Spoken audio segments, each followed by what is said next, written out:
Easy now. Come down. Ooh, you make my high come down. Always tripping when you come around. Never have to cut you out like right now. You see, I don't want to drive me. You can say that for your mama. Maybe you should smoke some. Me try the marijuana. I was loving you good. The vibe was straight. Showed you a couple of things and they feel the change. I treated you right. Everything was a gift from a time to your bag and the color on your lip. Yeah, you Welcome to the Seahawks Man-to-Man podcast, powered by The Athletic. Shout out to the company. My name is Michael-Shawn and I'm here with my co-host, Christopher Kidd. Make sure you follow us both up on the tweet machine. You guys know where to follow me at Mike Dugar, Mikedugar. I'm verified on there. Shout out to Elon Musk. He took my check away. Chris, talk to him. What is good, everybody? It's your boy, Christopher Kidd. Be sure to follow me on Twitter at CKIDD206, and that's CKID206. Shout out to our YouTube subscribers as well. Seahawks Man-to-Man on YouTube is the channel.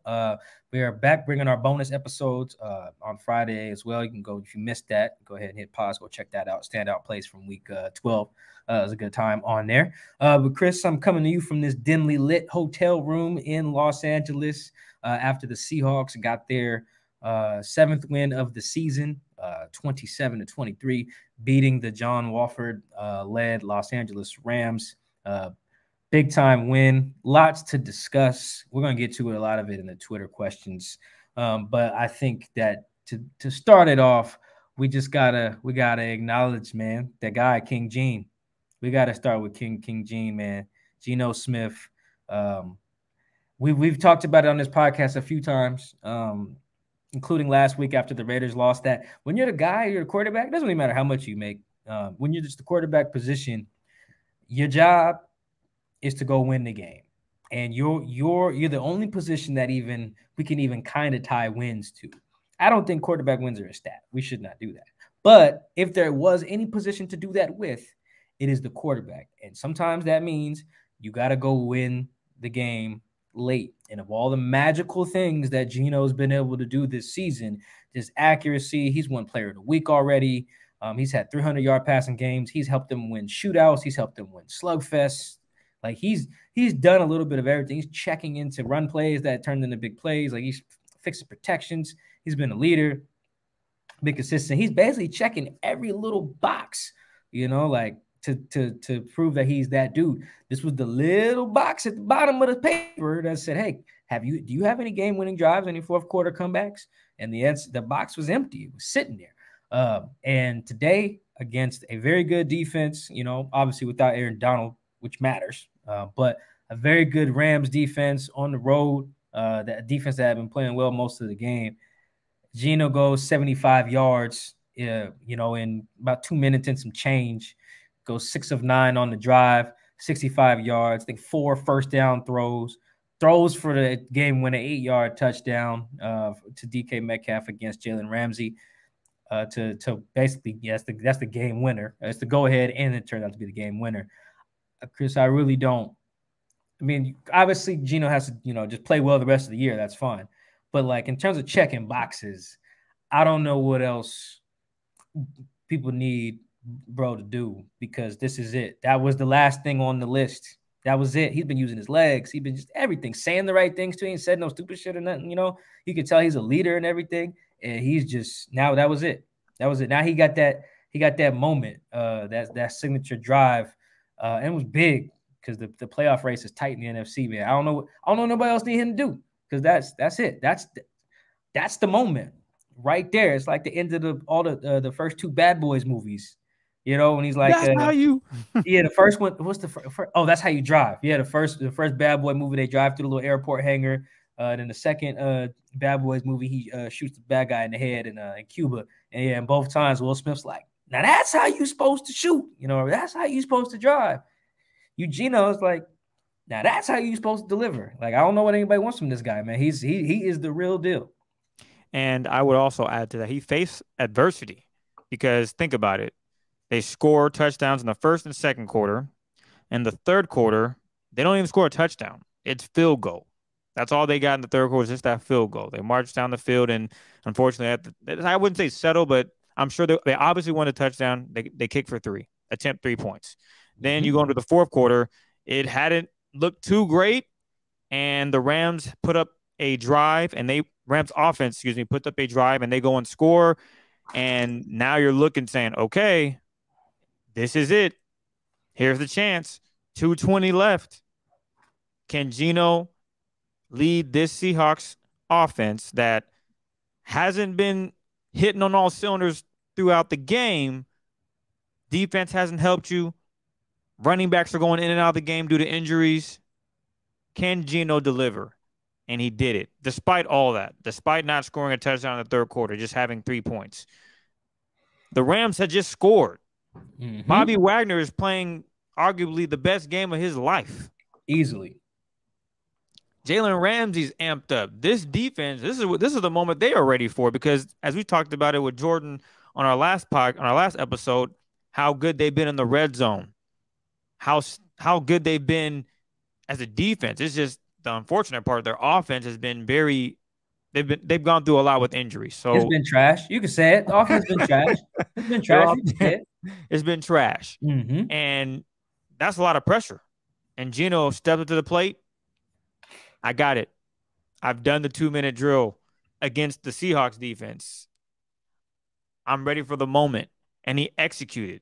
He faced some adversity on that drive. 3rd and 10. That's big right there. You don't get that. Obviously you're going to go for it, but that's tough. And what does he do? They actually would have had a tough decision to make there, because they were at the 40-yard line. And they would have went for it. Unless it's incomplete, they probably would have went for it. Exactly. So if you're incomplete, that's a 57-yard kick that ties it. So that was a really big 3rd down, because you needed yards. Yeah, huge 3rd down. You couldn't take a sack for sure. Couldn't take a sack. Yeah, you couldn't take a sack.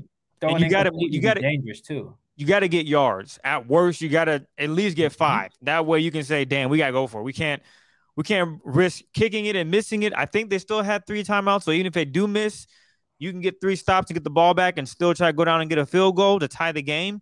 Yeah, 3 stops. Well, in theory, yes. The way the defense has been playing, that's probably not the best. That's not going to work, obviously. Probably not. But to Geno's credit, that doesn't even happen. He finds his playmaker and Ty Lockett for a 1st down. Those are things he goes through. I don't even know if he went through the progressions on that play. I think he just found Lockett, to be honest. I don't remember the play, like it's not sealed in my head like the game-winning touchdown to DK is, but the fact that Geno was able to get over the hump on a 3rd and 10 at the 40, like, you need a 1st down. You need to get yards, and he just goes for the money, finds this guy. And then after that, the rest is history. You saw what Geno was able to do.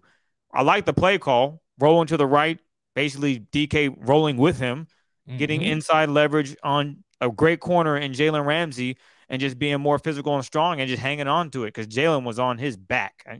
Anybody else probably drops that, but DK, he was able to stick those paws out, have control all the way through. He learned from last week and make the play. Did you hear what he said after last week's on Wednesday on his press conference? I missed it. What did he say? He said I think someone asked him what's the learning point or teaching point, or like how do you avoid that type of situation. He was like, don't leave it in the ref's hands. Yeah. And then he didn't. He was like, I'm gonna catch this shit. Well, ain't no reviewing that. Yeah, you can't review it. And all credit goes to Geno. Mike, you said it. Despite everything going on, Geno just needs to go win you a game. We haven't seen it to this point on Sunday. And for him to do that, that shows his teammates that whenever they're down 6, 7, 8 points, they look over, they see Geno, we got a chance, because they've seen it. It's different when you've never seen it and he does it in practice against you guys and you just never did it against another opponent. Of course, you're going to rah your guy and have his back, but you had not seen it to this point. Now that they've seen it and he's delivered, that sends a whole new message now. At any point, the Seahawks were never out of it just because he did what he did on Sunday against the Rams. And that's how the players feel, because they've seen it. They can all say, oh, yeah, we believe in Geno. He ain't never did it.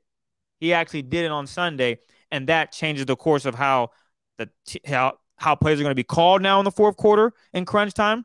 For example, against the Chiefs, you think they're just going to maybe try to go for a field goal. No, if the game is 23-20, Chiefs are up, they're trying to win the game. Not saying that they weren't trying to do that on Sunday against the Rams, but the point is they're going to be aggressive. Why? Because they believe Geno can deliver a game-winning touchdown. Not saying, that's a good defense over there. We'll be okay with a tie and we'll take our chances in overtime. No. They're going to go win the game with Geno if that opportunity presents itself, and he's going to have to show that he can deliver as he did on Sunday against the Rams. So shout out to Geno. As you can see on the bottom of the ticker there, King Gene delivers. For our listeners that don't see it, I'm pointing at air, but again, give credit to Geno, give credit to the offensive line, just everybody executing, which we talked about on our film review. Everybody executed as well, and it resulted in a game-winning drive that put the Seahawks in total control in the NFC, well, not NFC West, but they allowed themselves an opportunity to win a division. Of course, they still got the Niners coming up. That's going to be a huge game, especially with the news of Jimmy G being out for the season. But they are pretty much in control right now of their own destiny, and it started on Sunday with Geno leading a great game-winning drive for them.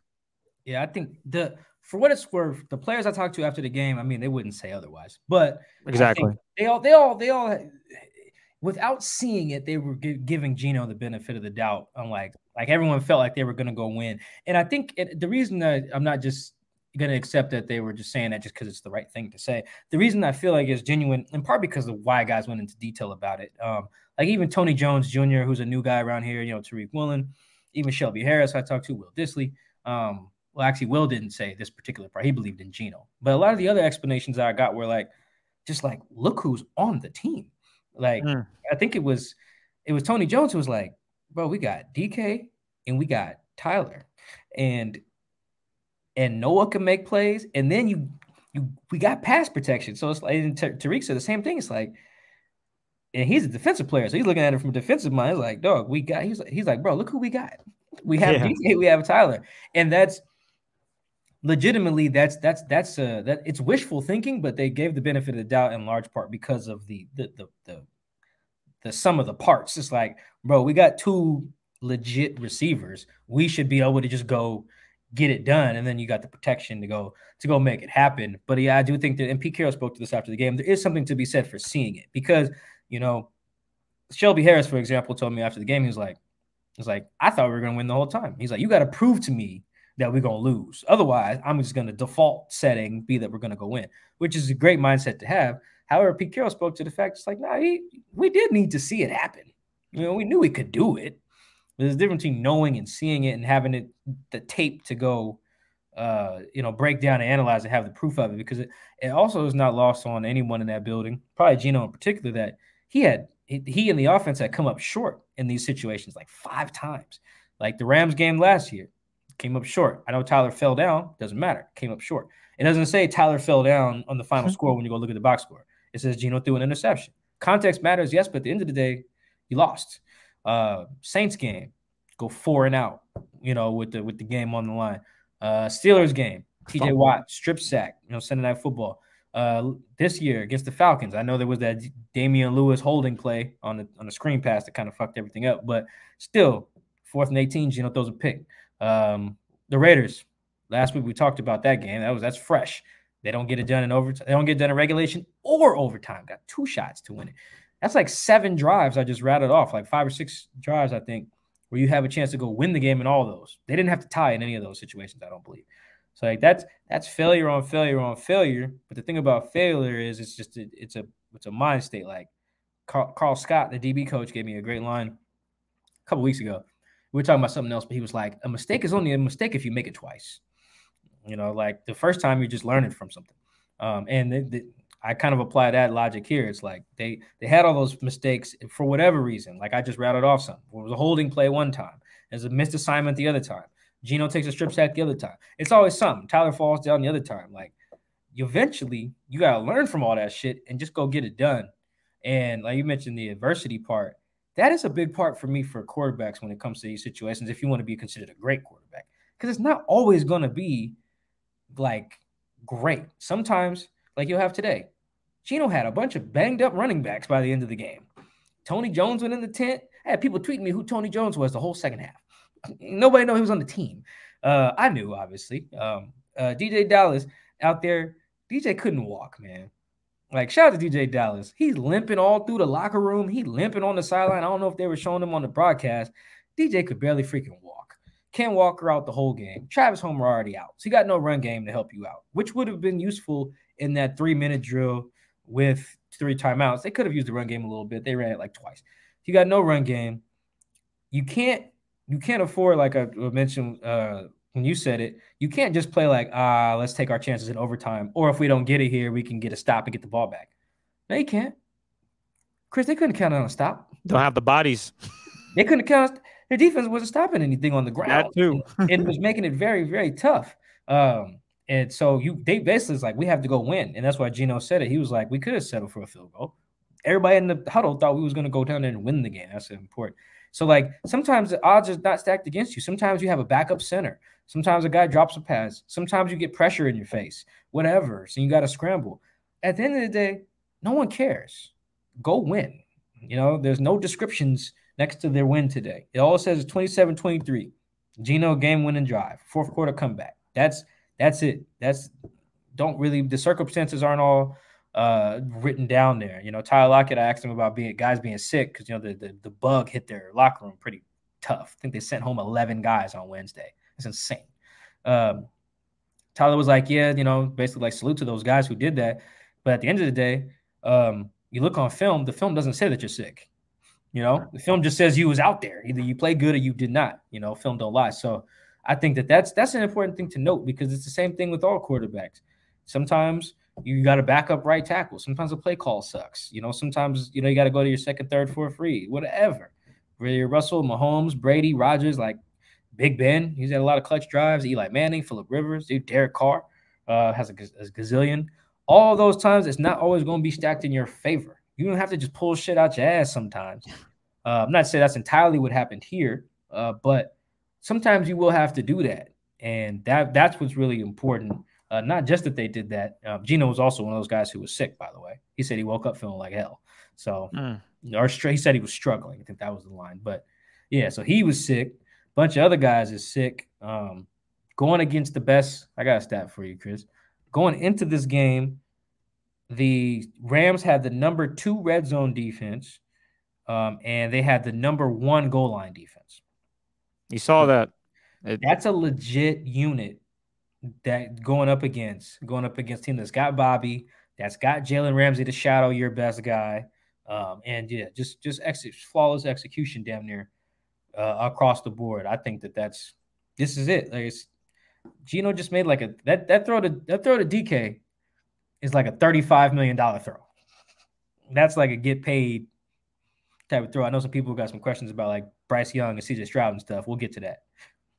That's a big time pay me drive and throw right there. That I really think that they need it, man. Like it's one thing, like you said, Chris, to just wish it through or just give your guy the benefit of the doubt because he's your boy, but you got to see that shit. You got to see the ball go through the net sometimes, you know. And that was a swish, man, on Jalen Ramsey. Yeah, it wasn't on Jalen Ramsey, man. I know he ain't had a great year, but he played okay on Sunday until that point. Yeah, it's like the you see the throw that Derek Carr made to Devontae Adams against the Broncos a couple weeks ago in overtime to win. Devontae butt naked ass open. Like most guys can hit that. No. That's a tight window throw. Safety coming in. Yeah, that's you're throw. That's the Mike. You say, shoot, DK in there somewhere. Yep, and they wanted that too. I talked to some guys after the game. Like they practiced that particular play. That play is for DK. The coaching point is make sure he does not undercut you. So keep him on back of you so he can see your numbers. Get your hands up, catch it. You know, that's just man. What Geno finished with today? 367 yards, career high, 3 touchdowns, damn near no run game. Come on, man. Like it's one game, but like this is a post game pod. So big picture, there's some stuff to correct for the whole team, but like, come on, man. You really can't ask much more of this dude other than just to keep doing it. Exactly. You know, just keep doing it. That's big time. What was he? 6 of 9, 65 yards in that final drive by my count. I haven't seen anybody else refute that. So yeah, 75 touchdown. That's all that matters. And like you said, 27-23. That's what shows up. Doesn't account for all the other issues during the game that the Seahawks might have went through offensively and defensively. It shows who got the dub, and then you move on to the next week. That's what it's all about. And do it again. Do it again. Geno deliver. But we got a lot of Twitter questions, so we got to get to it because that's one of our staples of this Seahawks man-to-man show. So if you're new here, every week after every game, we take listener questions. Whatever you got, Mike will answer them. It's basically our homage to you guys, showing you guys love for showing us love every week. So without further ado, Mike, you ready to get into this? Yep, let's do it. All right, we're gonna start on the defensive side of the ball because we didn't talk about the defense at all. Really, we showed Geno love. So this one is from B Square at Bam Season. How can this defense be impacted with a guy like John Abrams? So if you guys don't know, John Abrams was drafted by the Raiders and things didn't work out. They released him, and now he's on the Seahawks practice squad. Mike, is that it? Yeah. Is his name? Hold on. Abrams or John? I don't think it has an S at the end. I want to John Abram. Yeah, I want to get that right. I don't want to. The first time we talk about him getting his name wrong on that. I think his name is just Jonathan Abram. Let me see. What is it? Yeah, John Abram. Yep, it's just Abram. Yeah. Although to figure that out, I googled Jonathan Abrams and that popped up in my browser. So we're not the only people who think that. So yeah, Jonathan Abram. Yeah, first round pick of the Rams, or excuse me, the Raiders. I think he's one of the picks. I think he's the pick they got. They used after trading Amari Cooper. I say. Anyway, doesn't matter. Yeah. It's not a shade to Jonathan because he's showing up in week 13. And there's so many guys ahead of him: Joey Blount, Josh Jones, Ryan Neal, Tease Tabor, who played today. If it gets to the point where they're playing Jonathan, that means a lot has gone wrong. You know, like I know he'd like to play, but that's tough. Here's where I think Jonathan can be of use. They need to have him very similar to Jamal Adams. Have that dude going forward. Not to say he can't go backwards, but just like Jamal, some people are better when they are going towards the ball, towards the line of scrimmage. I think that's just where he can be best. I don't necessarily, I'd have to go watch some film of him. I haven't had time to, but that is just keep that in mind. Like you want him going downhill, whether that's blitzing, guarding running backs who typically, you can come downhill on. That means not turning around and running and guarding tight ends up the seam, shit like that. Makes not having him be like the deep safety. Get him close to the action, running towards the guy with the ball. That's just the general. He very reminds me of Jamal Adams in that regard. Jamal's a better player, but just generally speaking, you want to use him almost like a third linebacker or whatever. But again, that means, Chris, if Jonathan's playing, that means Ryan Neal banged up, which he is currently. Tease Tabor, he hurt. That means Joey Blount hurt. And that means Josh Jones hamstring bad. That's 4 guys. Yeah. Hopefully it does not get to that point. It's just depth and just in case, something does happen. Worst case scenario. But just generally speaking, without watching a bunch of film on him or seeing Jonathan practice, that is the general thought. Make sure he's going forward, get him close to the line, get him close to the action. That's where you want a guy like that. This next one comes from Rosebug_22. How much is Clint Hurt going to take the heat for this atrocious defense? Yeah, I do think I'm glad no one's tweeting me like fire Clint Hurt like they were doing fire Ken Norton every week. But that just got old.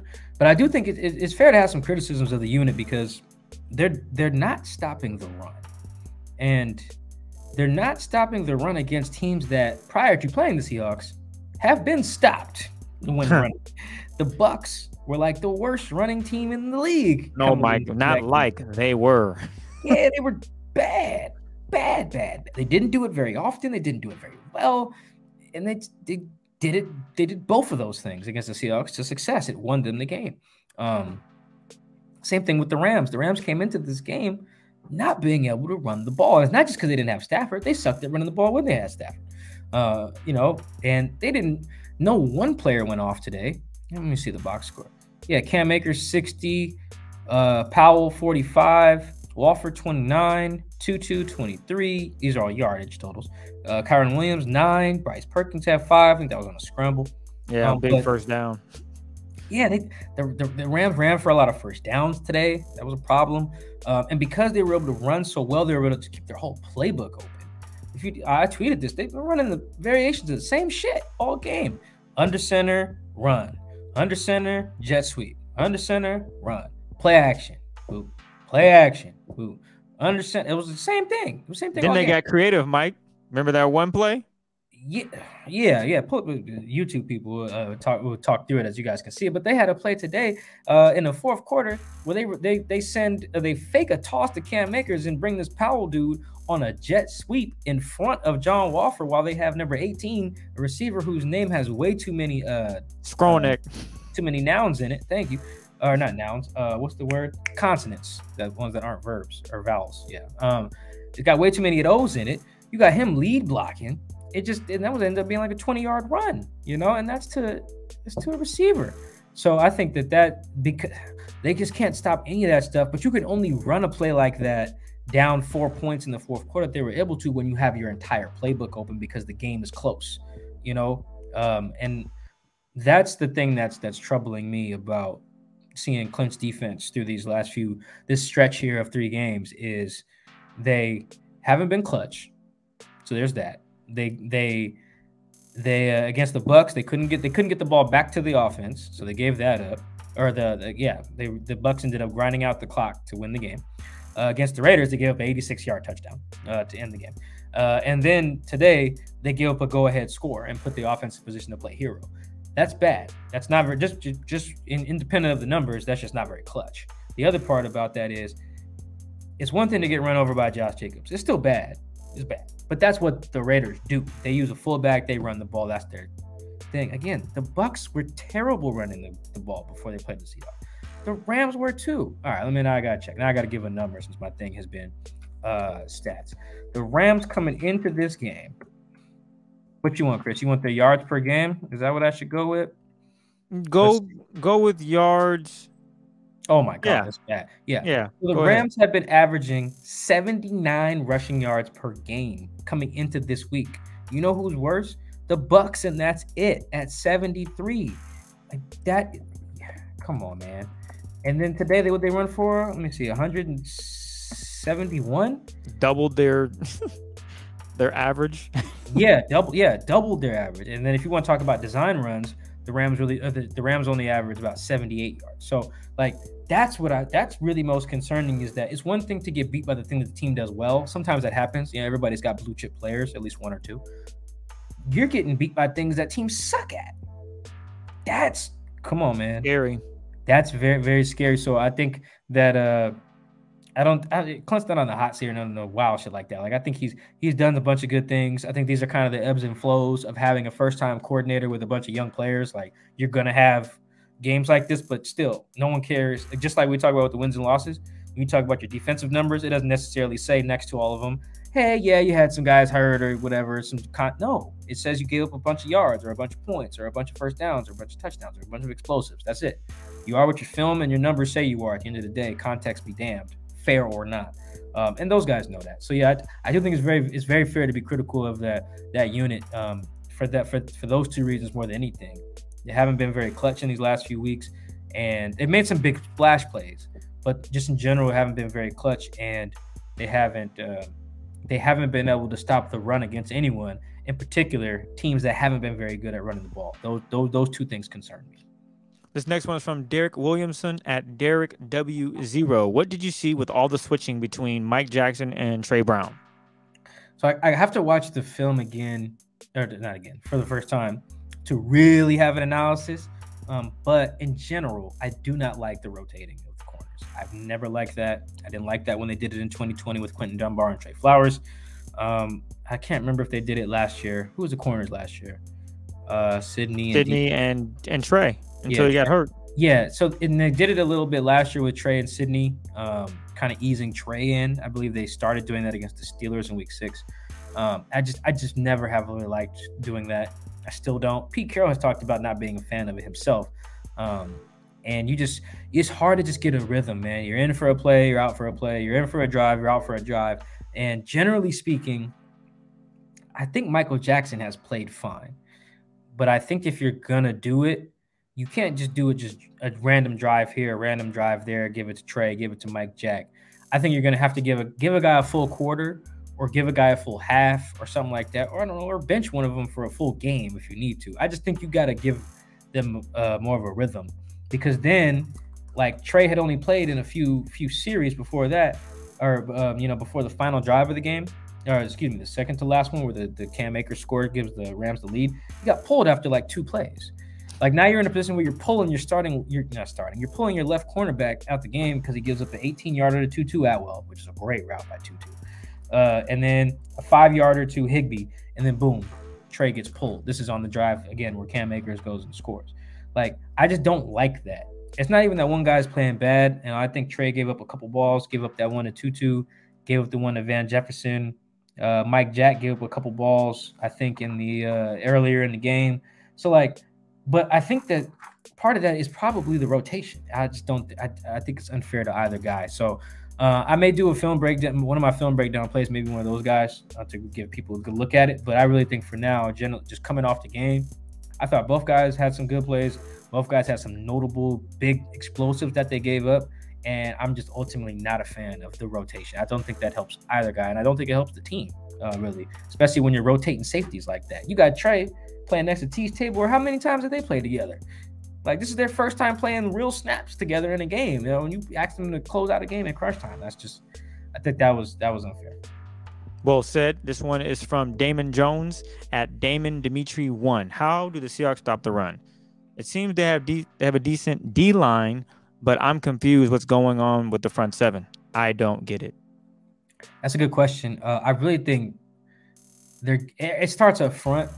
And it's not just one position group, because every run is different. You know, like, outside runs have more responsibility to the guys on the edges, you know, and then some runs, depending on whether you got 4 down linemen or 5, you need a DB to come in there and help out. So it just depends on the run. Generally speaking, though, they're not winning up front, and that's putting them in a bad spot. And, you know, Chris, the thing that's concerning me, and I think I might have a stat to really like show this, but they're not missing a lot of tackles. And you might hear that and be like, well, Mike, Chris, that's a good thing, right? Well, no. And I'll say why. If they were missing tackles, that means guys are there. You know, like on that little jet sweep thing that we showed just now talking, the first guy doesn't touch Powell until he's 2 yards past the first down. It was like a second and 10 run. You know, so that's 12 yards before somebody even makes first contact. And the guy who made first contact doesn't tackle. It ends up being a 20-yard run. So it's 8 yards after contact on that.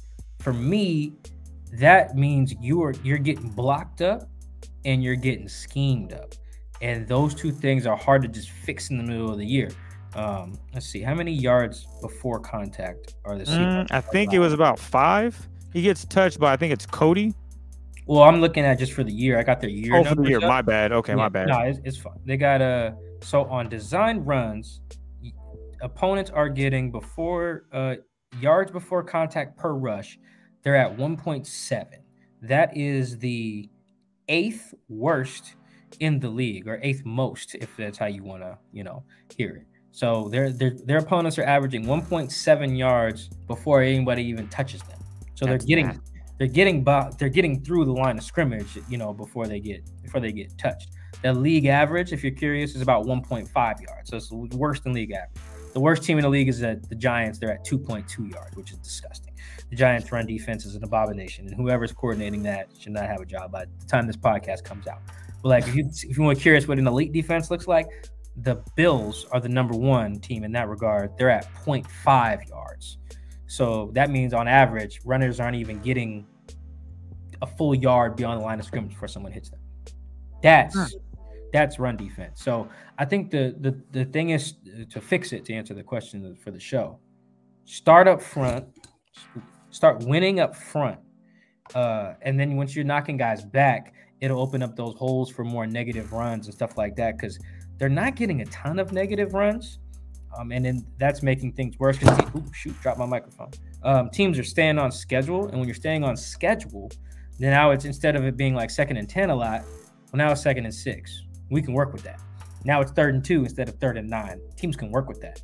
And depending on where they're at in the field, with 4th and 1, you can go for that. So I think that they've got to be more. They got to get more hats around the ball. They got to start knocking guys back and getting penetration. Because right now teams are just running way too free against them. So I wish it was as simple as they were missing tackles, because you can fix that. That means you're there. Just get the guy on the ground. Nah, guys aren't there. Like that's an even worse problem. This next one is from Steve Clark. Tariq got a 6 interception on Sunday, tied for the most in the National Football League. What is your opinion on his chances of winning Defensive Rookie of the Year? Yeah, Tariq's having an amazing season. He's having an all-pro season, man. It's not just the interceptions. The ball production is crazy.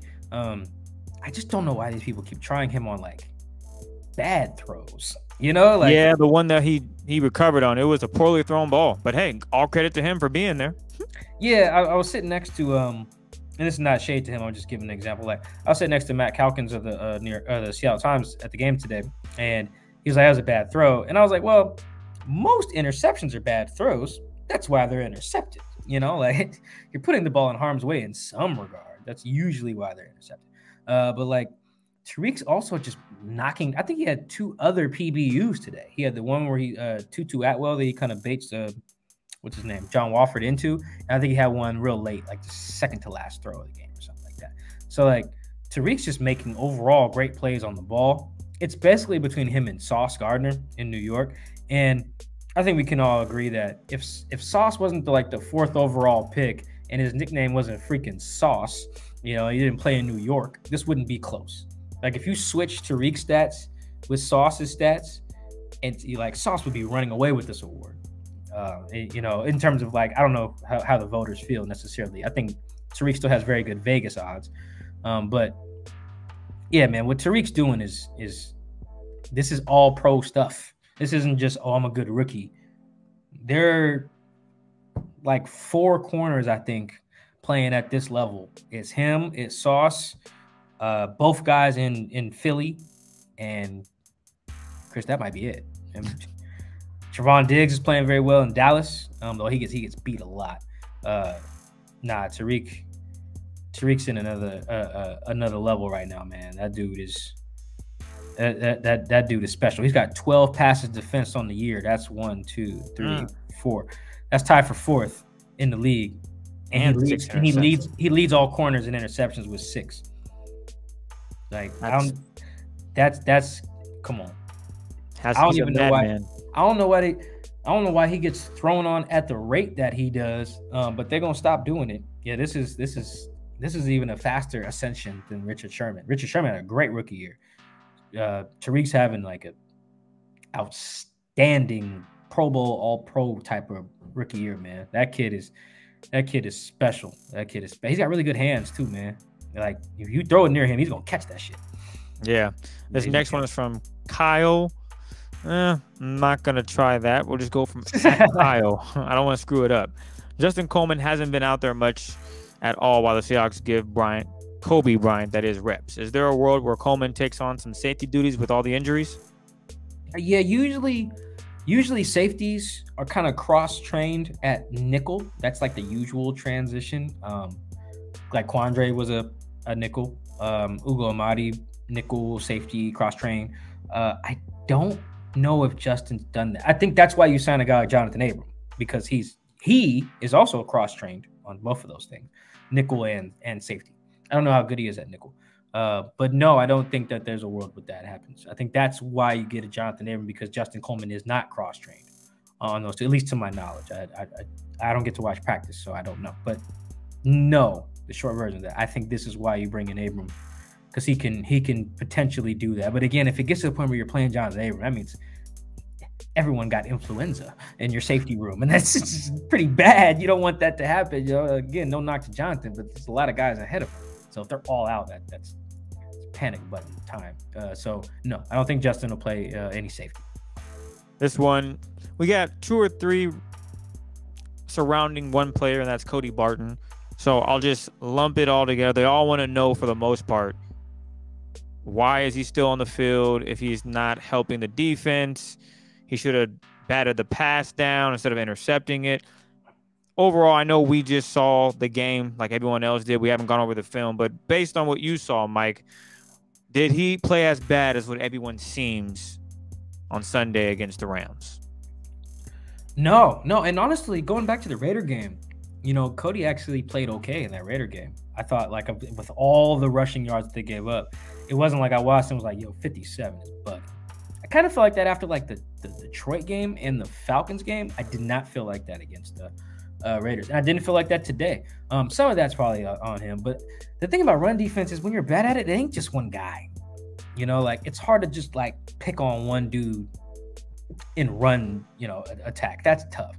Throwing it, yeah, you can scheme, pick on a dude. I think Cody is getting progressively better every week. And you noted that after the Giants game. It was early, yeah. You're probably right.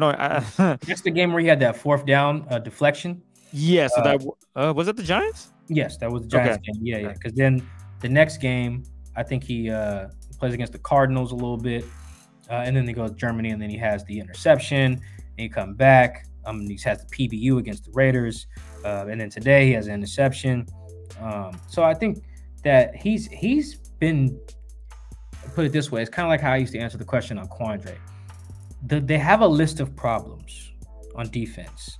Cody is slowly but surely sliding down the list of problems. That's probably the best way I can put it, because run responsibilities are not very easy to see. Like, I've even, on some of these like run fits that look like they're Cody's problem, I've sent them to people who really know run fits and know schemes and stuff like that. And they'll be like, actually, I'm not even sure. That could be this call. That could be that call. Like, I don't know what the announcers have been saying on some of these, but it's sometimes not easy to see who's at fault for what. The game-winning touchdown against the Raiders is a great example. It looks like Cody doesn't know what the fuck he's doing. Really, that play is far more about Jordan and Quandre and Josh Jones than it is about Cody. Like, look at that. That's 3 other people I named ahead of Cody. That's probably a good example. So I think Cody still has ebbs and flows of, a game where, he'll have a good play, bad play, or whatever. That's most of these guys on the field for what it's worth.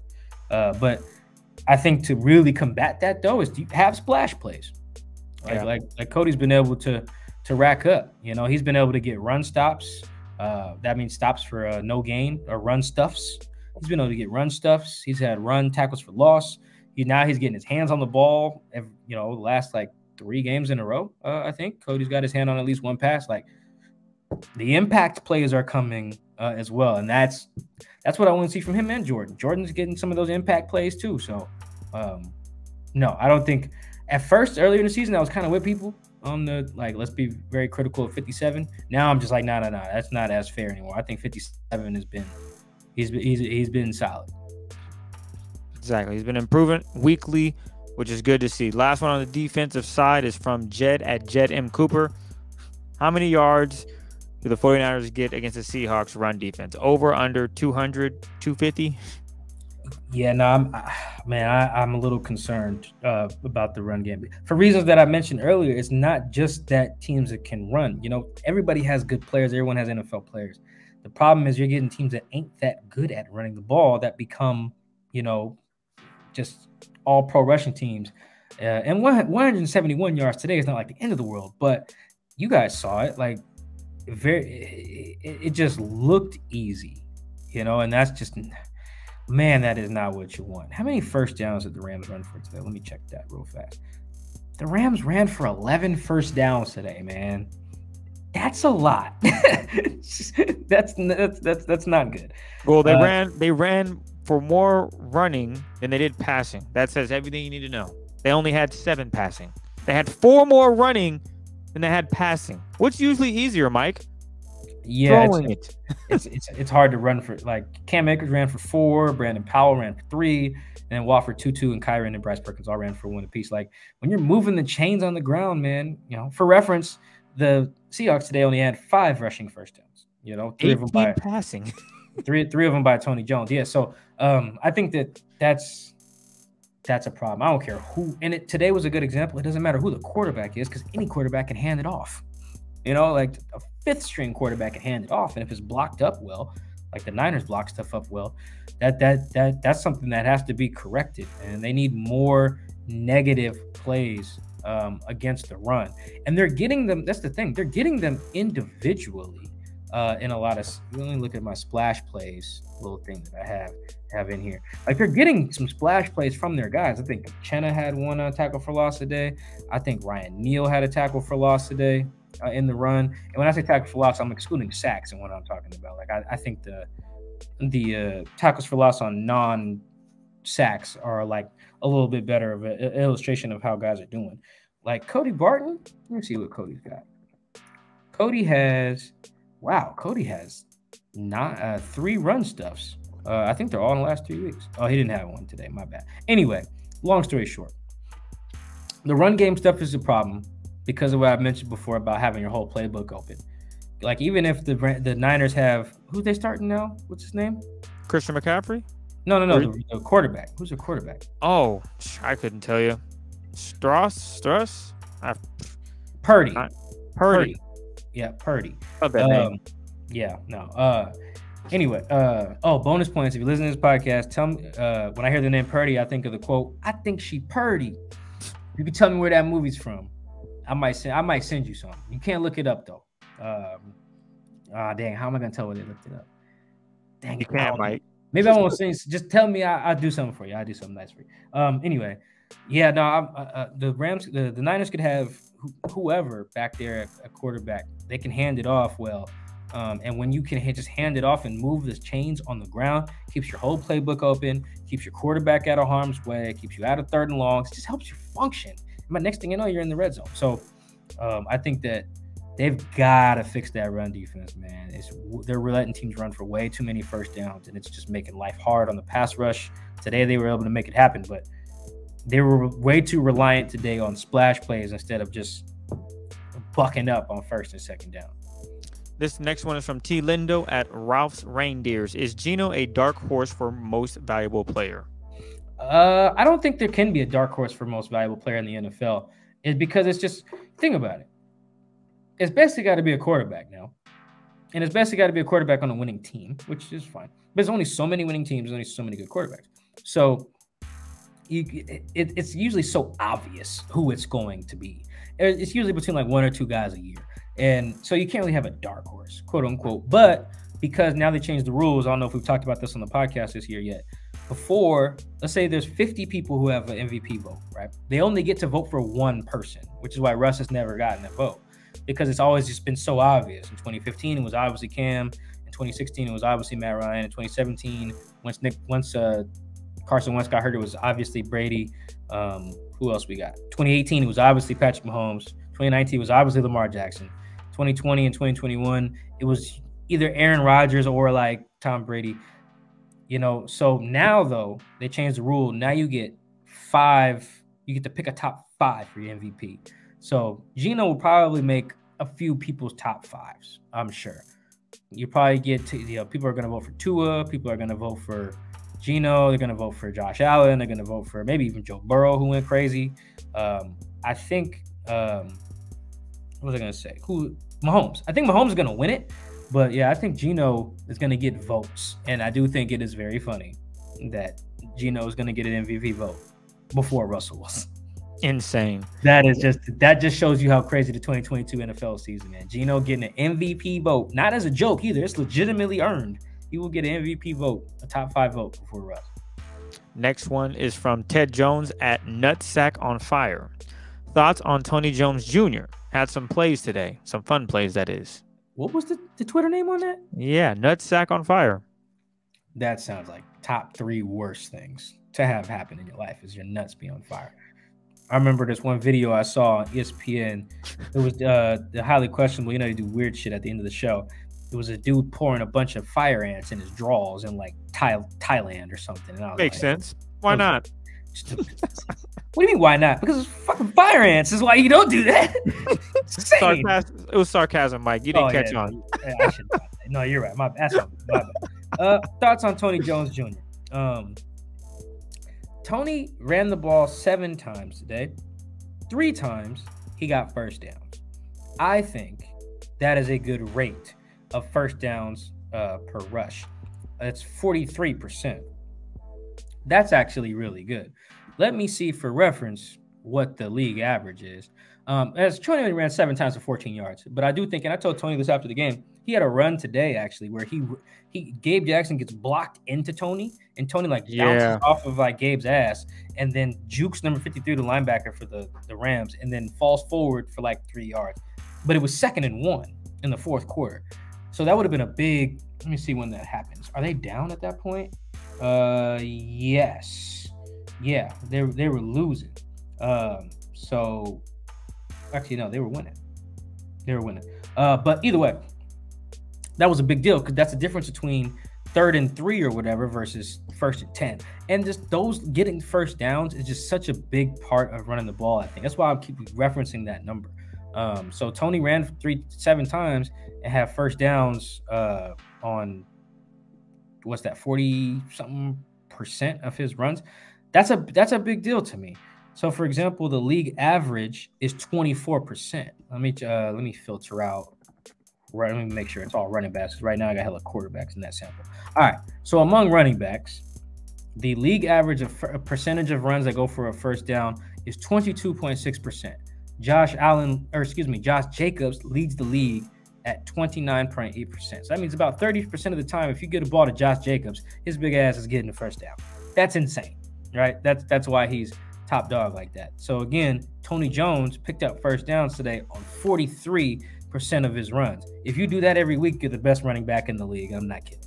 So I do think I have to go back and watch the film, but I think that's the thing to watch with all the running backs, whether it's Ken, whether it's DJ, whether it's Tony, Travis Homer comes back. Are they moving the chains? I don't care if you get 3 yards on 2nd and 1. You move the chains. That's a successful run. So I think Tony did that well today. As long as those guys keep doing that, that's the number to watch. Damn the yards per carry for a second. I don't even care if they score a lot of touchdowns.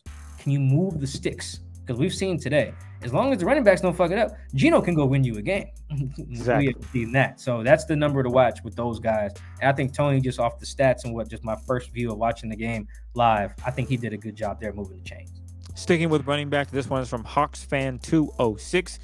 Since on how likely it is the Seahawks use or fans will see Darwin Thompson called up for the 53 this week, or do they make other moves? Okay, so I don't have injury updates on everybody. By the time this comes out, Pete Carroll will probably have done his radio show, and then by Monday afternoon, he'll have done his Zoom press conference stuff at like 3 o'clock Pacific. So just after the game, the fact that DJ finished the game is great for DJ. Like that's tough. But again, he couldn't walk after the game. Like I was very concerned. He was limping all over the place. Freaking warrior DJ Dallas is, man. So you got to see how severe that is at first. I think Travis was just mostly sick. He's one of the guys who got sick during the week. So as long as he don't have the flu no more, in theory, he should be fine coming back. So that's a big deal. So Ken Walker, Pete Carroll said after the game that he jammed his ankle. Don't know what the fuck that means. I didn't know you could jam your ankle, man. That's just whatever, Pete. News to me. I did not see Ken in a boot. I didn't see him like in the x-ray room after. He didn't have a noticeable limp when I saw him walk out. I didn't talk to him. But just, for example, DJ looked like he was struggling and Ken looked fine by comparison. So that's kind of good news, I guess, that Ken looked okay. You never really know.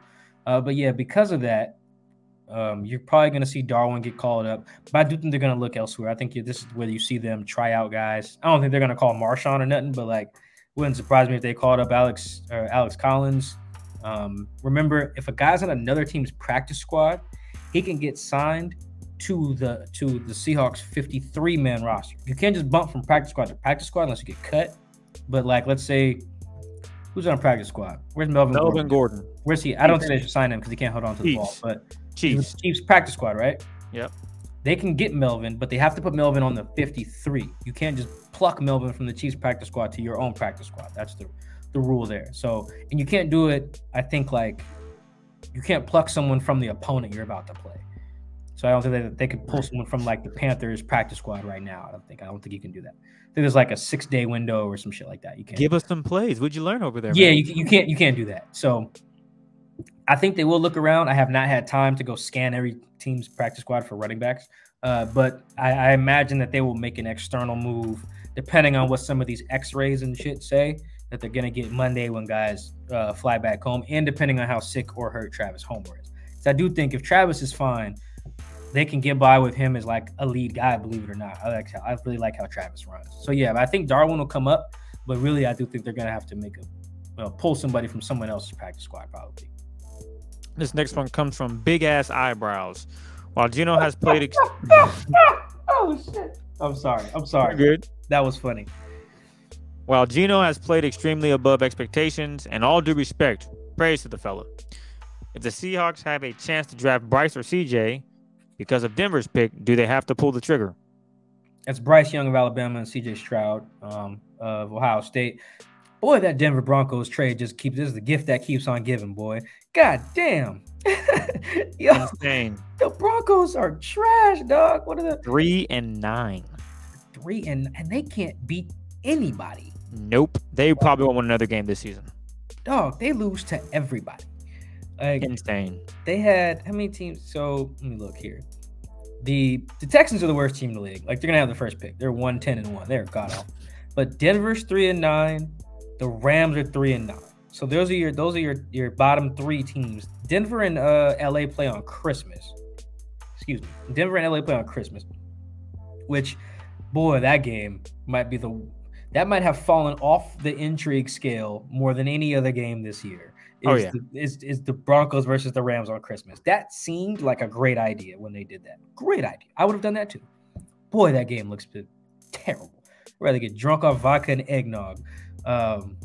Two things I don't drink, but I'd rather do that before I watch that game. That said, I'm gonna be tuned the fuck in. Anyway, I do not think you have to take Bryce or CJ. I think that Geno gives the Seahawks. I think teams should kind of operate within like a 2-year window, and you guys can kind of see why, because of injuries and defensive players. A defense is just so hard to keep elite from year to year that you kind of should just look at yourselves as like looking 2 years ahead at a time, no further than that. And if the Seahawks are going to do that, which they should, Geno within that 2-year realm gives you a better chance to win than any rookie will do in that span. In 2026 or some shit, is a rookie better? Sure, probably. But for the 2022 season, 2023 season, and I'm probably going to argue the 2024 season, no one the Seahawks will draft will put them closer to winning a championship than Geno Smith does right now. I genuinely believe that. So I think that, and because the defense also has so many holes now, it looks like, I don't think you can afford to pass up on Jalen Carter, the kid from Georgia that lifted up freaking quarterback with one hand, strong ass dude. I don't think you can afford to pass up on him or the kid from Clemson or the pass rusher from Alabama. I just don't think you can do that if you're looking at a 2-year window, or let's say through 2024, but obviously we're talking about the draft. So we're assuming they don't win the Super Bowl this year. Look at 2023 and 2024. I think it'll take a very long time for Bryce Young or CJ Stroud or whoever, Will Levis, whatever, to get as good as Geno is right now. And within those growing pains, I just don't think you're going to have the window that you need. Because right now, by next year, this roster could be built to compete. Like the pieces are there. No one who's like a key piece is like super old. I think Al's 35. That's like the trickiest one. Everybody else, Shelby Harris, Quandre Diggs, Gabe Jackson's a tricky one as well. These are some of the guys that are over 30. But for the most part, you have the core, and then you got all these young guys. You got young tackles, young linemen. You have like a lot of the young, cheap pieces that you need to get it done. I don't think that's time to bring in a rook.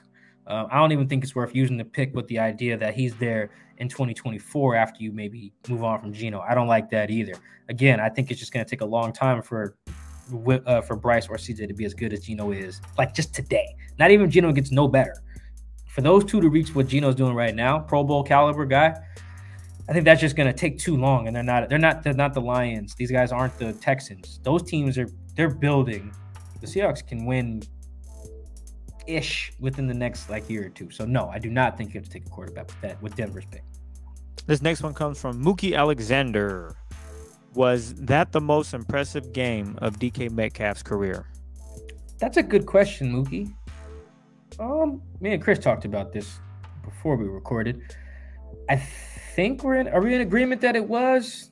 What was our other option? The playoff game against Philly, we had a gazillion yards. Yeah, that was. I think that was just a bigger stage. Obviously, first time in the playoffs. Yeah, he A lot of broke the pressure. record, right, for receiving yards or something like that for a rookie in a playoff game or something like that. Like, I think that's probably 1A, and then this is 1B. It's pretty close. It's not definitive, I guess, is my answer. It's very close.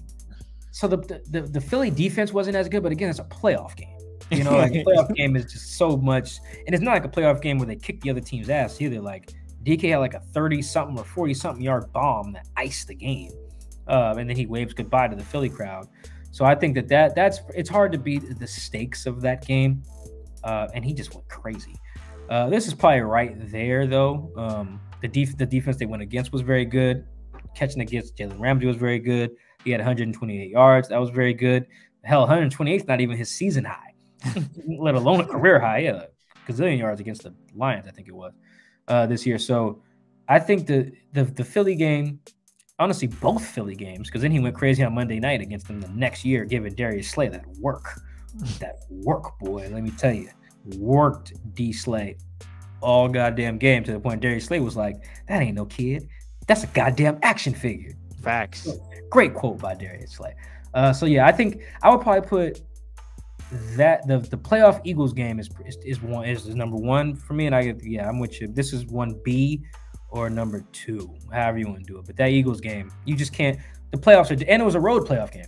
Yeah. At that, it was a road playoff game, and he did his thing there. So I'm going. Shout out. Who was the D coordinator that called him out? He's not Megatron yet. What did he say? What was that quote? It was Jim Schwartz. That's what it was. Yeah, that was before the Monday night game, though. Oh, I'm getting it all mixed up. Damn it. Okay. Well, they played the Eagles. They were both on the road. Yeah, DK went crazy in both, and his yardage totals look about the same from those games. So I get why there's a little bit of confusion. But Jim Schwartz, yeah, it was like, you know, you remind me of Megatron. You know, he's not there yet, but you remind me of Megatron because we told DK. And DK was like, "How dare you say I'm not as good as Megatron?" as if that's some slight. But anyway, yeah, that was Jim Schwartz. So I don't think he's the Eagles DC anymore. No, he is. I don't even know if he's in the league anymore like that. Is he? I do not know. I do not keep up with Jim Schwartz. But yeah, the Eagles playoff game is probably number one still because of the stakes and how crazy he went. He is the senior defensive assistant for the Tennessee Titans who got barbecued today by the who? Eagles. Moving on. Is it just me? This is from Cade Ashby. Is it me, or was the play where DK motioned toward Jalen Ramsey to follow him the coldest play from the Seahawks this season? That moment just felt like, yeah, bro, we're gonna fight and win this damn game. Just felt really special. I think we got that play as a clip. Yeah. So if you're watching on YouTube now, you can see it. You can see DK motioning across the field, telling Jalen Ramsey to follow him. And Jalen's probably like, "Why are you running away from me? You know, where you going?" And it was just kind of funny. It ends up being like a speed out for like 7-8 yards or whatever the hell in the red zone. I don't know if that's like the most badass play. I do think it is very cool. I do think it just kind of shows the type of player that DK is. Like he wants the smoke. You know what I mean? And you have to control it a little bit. For example, I think the play after that is when DK headbutts Jalen and then gets a penalty, which you can't just headbutt the opponent. Like, I know it was like a soft little love tap with the helmet, but you just kind of can't do that. But you do want a guy who wants to smoke like that. And it's just what else I love about that too is DK is just he's already a physical contrast from Tyler Lockett, because he's so big and Tyler is so small. But there's just such a personality clash too. Like, Tyler is just like a nice guy. He doesn't really cuss. Like, if you look at Tyler's timeline, he was tweeting the K-State Big 12 championship game after they won. He was like, "Good stuff" from the coaches. And it's like, you know what I mean? Like, even just tweeting good stuff instead of good shit. It just kind of shows his personality, whereas DK, and you look at Tyler, like, he comes to the press conference, he's wearing a hoodie, sweats, whatever. DK comes like dressed like he's in Fashion Week in Paris, the dyed hair and the dangly earrings like Chris wears. Like, it's a thing, it's just, I just love the contrast between the two. But that's up there with some of their best plays. I can't think of what I would say probably is their best one. Tariq's interception is pretty badass. The pick six, That's up there for me. But yeah, DK just wants all the smoke, man. I appreciate them having a guy like you need at least one dude who wants to smoke with the other team. The Seahawks actually have two. The other one is Bruce Irvin. Don't forget, Bruce Irvin wants to smoke with everybody. Facts. This next one is from Steve Clark. Doubled up on us. With Geno leading his first game-winning drive and the news about Jimmy G and Matt Stafford, is Geno the best quarterback currently in the NFC West? Yeah, Stafford's probably done for the year with a neck injury, and Jimmy G broke his foot. So he's out for the year as well. I do feel bad for both of those guys. You know, it just hurts, man. Especially Jimmy G. He's always hurt. And he be doing serious shit too, like blowing his knee out. Like today, breaking a bone. Like Jimmy be having. He hurt his shoulder last year, needed surgery in the offseason. It's just unfortunate for Jimmy. Anyway, Geno is probably the best quarterback in the NFC right now. Who is it? Chris? Him? Dak? Jalen Hurts. Yeah. I mean, and you know, if Justin Fields' team could win some games, he would be in the conversation. But they suck ass. They are 3-9. So it's very tough to say, "Oh, Justin Fields is great." Is he now? He's playing really well. That boy be running for freedom every game, boy. Justin Fields has like a 50-yard touchdown run to the house like every week. And he was dropping bombs, but they still lost. So yeah, no, they did.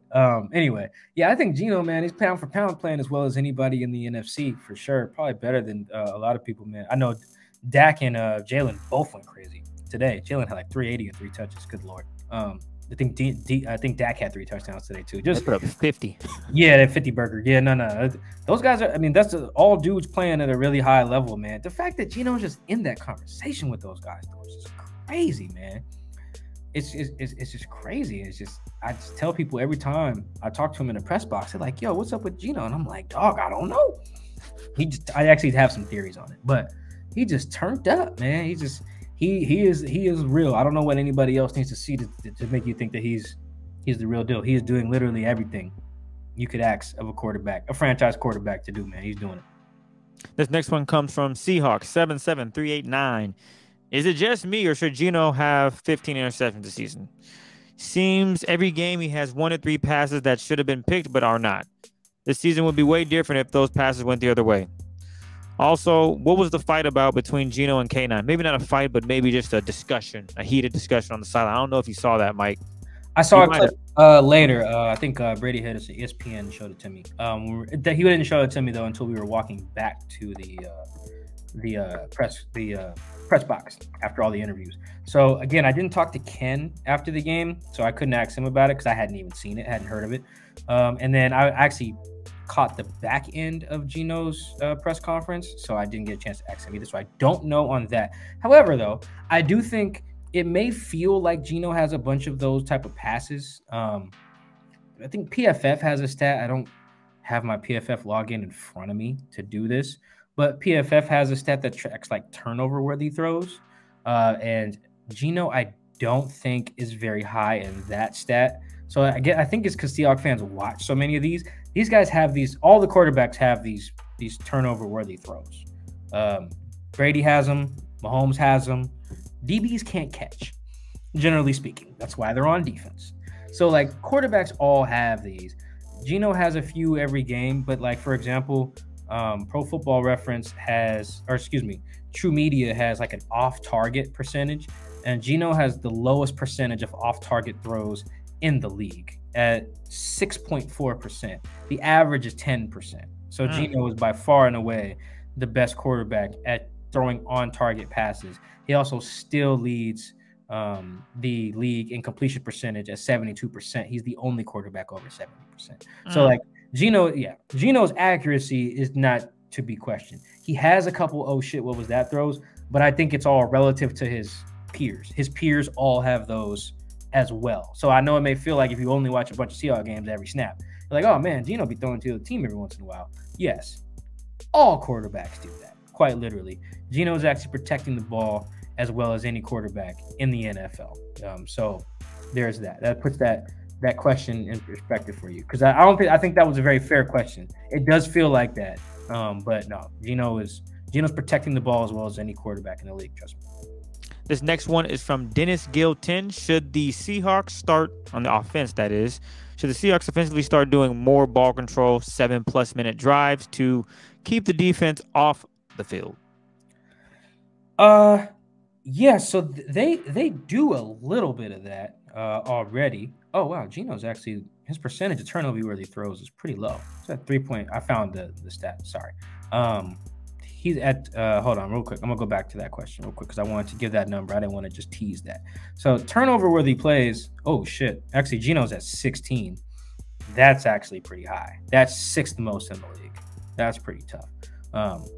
Damn, that's bad. Josh Allen actually leads the league with 24. So, yes, in that regard, in terms of turnover-worthy plays, that includes strip sacks as well. Geno is actually a little bit higher, at least according to Pro Football Focus. Pro Football Focus does not show me all of the plays that they're counting as turnover-worthy, like True Media would, but that also puts that in perspective. So Geno's throws are accurate, but he does have quite a bit of turnover-worthy plays, according to Pro Football Focus. Sorry. What was it? The question was about extending drives 7 minutes longer, just keeping the defense off the field. Yes, they should. You know what help? Running the ball. Because when you're throwing the ball, here's the thing. It's either incomplete or someone catches it usually. Actually, not usually. Those are the options. Well, I guess you could take a sack. But the point is that, like, let's say you throw it on first down, right, and you get nothing. Well, now you got 2nd and 10. You throw it again, like you're just putting yourself in tough situations. So if you really want to extend drives, you kind of need to be able to run for first downs. Because if you throw for enough of them, like, okay, here's a better way to put that. A good quarterback, in terms of yards per attempt, probably averages, let's see, yards per attempt. The average is about 7.1 yards, right? So let's say a good quarterback on average, you throw the ball, you get 7 yards. A good running back probably gets like 4.2. So if you're throwing for a lot, you're just going to score fast. That's kind of the let Russ cook thing, right? That's why Pete Carroll was like, dog, yeah, we're scoring like fucking 3 minutes. Our defense isn't getting a rest, which was stupid, but I feel kind of where he was saying. Anyway, so yes, they do need to sustain longer drives to help the defense out. Problem is, the best way to do that is to run it effectively. And these guys right now, with all these guys banged up, they just can't do that. So the answer to your question, yes, 100%. The problem, you got to be able to run the ball consistently to do that. This next one comes from infamous RPG22. Are the rookie tackles struggling the last few weeks? Geno getting banged up. I do think that Geno is getting hit a little bit more than I thought earlier in the year. The sacks still, you got to put those in context. Sometimes it's the tackle's fault. Sometimes it's Geno's fault. Sometimes it's somebody else's fault, whatever. Like Charles has 2 sacks this year that are 100% on Geno. I think they're both against Denver. So it's not always on the tackle, even if that's what it gets assigned or what they say on the broadcast. That said, though, I do think that question is very fair. And I think Charles in particular has had some iffy reps the last few weeks. It's been against some decent players too. Like he got smoked by Chandler Jones, last week. Right. Chandler Jones, it's like sometimes that does happen. You got a rookie tackle, but in general, though, yes, I do think they've given up some big ones last few weeks. However, I think it's really just limited to the last 2. Charles, the whole line was solid against the Bucks, believe it or not. So it really is just the Raider game when those guys have Chandler Jones and Max Crosby. Today I thought that Charles had like 1 bad rep where he gave up a sack. I think it was early. But that's the thing about playing O-line. You have 1 or 2 bad reps. Like you play 70 plays or 60 plays or whatever, it starts to look a lot worse. I do think that generally speaking, those 2 are playing like starting caliber tackles. Like however a metric you want to use, they're like in the top 32 of tackles. I think those guys are playing at starting caliber tackle level, which with a pair of rookies, that's what you want. And you watch that final drive, Geno was pretty clean on that drive for most of it. And I think Charles and Abe did a very good job on that final drive. So I do think that's a fair question. I do think there's something to it. But I think generally speaking, those 2 have remained solid and playing like starting caliber tackles, and neither of them are liabilities.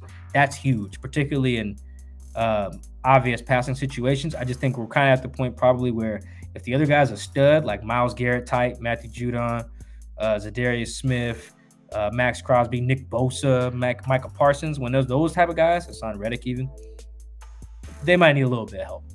But I think that's par for the course when you're talking about rookies. This next one is from @based_Phil95. With the Niners on their third string quarterback, do you think the Seahawks can win the division? I do. I do think they can win the division. I didn't think that before I found out Jimmy G's foot got broke. Because the Niners are legit. As you can see, they still kicked Miami's ass, even after Jimmy G's foot got broke. So the problem is just going to be the run defense, man. I just think that's you can't, and being able to run the ball. Like, if you think about it, man, the Seahawks have some pretty fatal flaws as a team. But the one thing they do really well is throw it. Yeah. And that, as the 2019 and the 2018 Chiefs will show you, that can take you places if you can throw it with efficiency and can protect really well, which they can do. I think that they can win a division, but it's not going to be the cakewalk that everyone thinks just because Jimmy G's foot is broken. That team still has Christian McCaffrey, Brandon Ayuk, the best left tackle in the league in Trent Williams, a nasty mastermind in Kyle Shanahan when it comes to scheming stuff up. Still got Deebo Samuel too. Like, that is George Kittle. Look at that. I named all these guys and didn't even name George Kittle until like the fifth person. That's crazy. So it's not going to be a cakewalk. They're not just going to run through everybody and win a division. It's going to be a series of dogfights. You're going to be stressed every Sunday.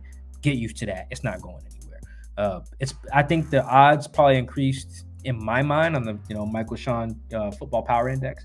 They probably went from about like a 15% chance of winning the division to probably about 25%. So the odds got better, but it's not a cakewalk, man. The Niners are still legit, even with Jimmy G and Trey Lance out for the year. Last one comes from Zach. Which remaining game on the schedule feels most important for the Seahawks to win to make the postseason? That's going to be the Niner game. That's really going to decide it. You can't get swept by the Niners. So that's going to be the big one. I mean, you can't lose to the Panthers either. They really can't. They don't have much room for error in terms of winning the division because they need the Niners to slip up. Let me look at the Niners schedule real quick. Let's see. So you got, what did I say? San Francisco 49ers schedule before we get out of here. The Niners have the Bucks next week, and they got the Seahawks on Thursday Night Football after that. And then they have the Commanders, the Raiders, and the Cardinals. The Niners could lose a bunch of those, but they're going to be favored in all of them. Yeah, probably. They'll probably be favored in all of those. So Seahawks is the closest one, and even then, it's probably like -4 on the Niners side. Yeah, it's gonna be tough. So I think that you got to beat the Niners, man. You got to win all these games, but the only one the Seahawks can afford to lose, really none. But if you are going to lose to the Chiefs because they're an AFC team, and when you or the Jets, one of the two. Just don't lose to an NFC team at this time because don't lose to a division opponent. Don't lose to anybody in the NFC. So lose to the Jets or the Chiefs if you're going to drop a game. But yeah, I don't think it's going to be a cakewalk. You got to beat the Niners, man. That's going to be big time on Thursday Night Football. Got to handle business against the Panthers first, obviously. But they got some things to fix, man. They got to be able to run the ball and stop the run. Those two things matter a little bit. But they got King Gene, so. Anything's for now, possible. everything is okay. You got King with King Gene, man. It's like that Kevin Garnett meme. Anything is possible. Anything is possible. King Gene, man, he's carrying the team right now. I got to bring it back because we haven't done it in a long time. So before we get out of here, Mike, give me your hot take, man. Anything, around the league, anything. Give me Mike's hot take before we get out of here. Oh, that's a good one. I don't know if I have a hot take. Man, shut up. You got one. You always do. It's just been a minute since I had it. I forgot. And now I'm bringing it back. Oh man, I do think I don't know if it's a hot take, but I do think as long as his ankle isn't broken, they're gonna. I think Ken and Tariq are gonna win offensive and defensive rookie of the year. Boom. That's not a hot take because they're both kind of up there in the odds for both. But yeah, We'll make it work. I do think they're both gonna win those awards, and that's just crazy. And I do think if that happens, you're probably looking at John Snyder as executive of the year. I mean, how can you not? How can you pick offensive rookie of the year in the second round and defensive rookie of the year in the fifth round and not win executive of the year on top of the Russell Wilson trade plus the Geno Smith re-signing? Like, come on. The Eagles have had a really good offseason as well, but come on. That's tough. If that all happens. Because you get Pro Bowl Geno, Pro Bowl Tariq, offensive rookie of the year, and Ken Walker. Come on. That's my hot take that all that shit happens. There we go. Madman. Well, look, we want to thank you guys for rocking with us for damn near 90 minutes. So we appreciate all the love and support. Appreciate it again. We will be back on Wednesday with a preview of Seahawks and Panthers. Yes, we will. Sorry, I got to text our guy Joe Pearson. I figured you would, but you know, I always be forget. I mean, Sundays are just so busy, man. I have a gazillion unread texts right now. I sent a screenshot of something to somebody, and he was like, "Bro, all I can focus on is that you have 258 unread messages."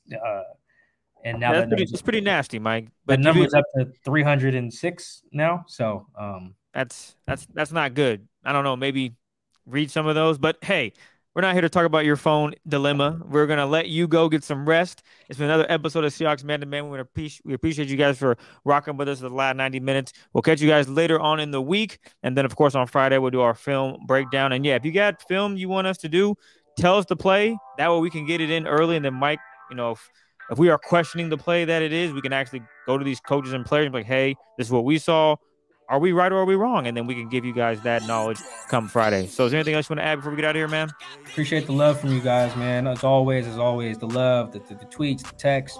Don't stop doing it. We love it. We appreciate it. We love hearing from you guys. YouTube comments, all that stuff, reviews on whatever app. Appreciate you guys. Shout out to everyone who we're in your top whatever for your Spotify. Or your Apple, yeah. End of the year. That means the world, man. Thank you. Yeah, screenshot that and send us to it, man. I love seeing that, man. I love seeing that. So that's the last thing I would say. So appreciate you guys.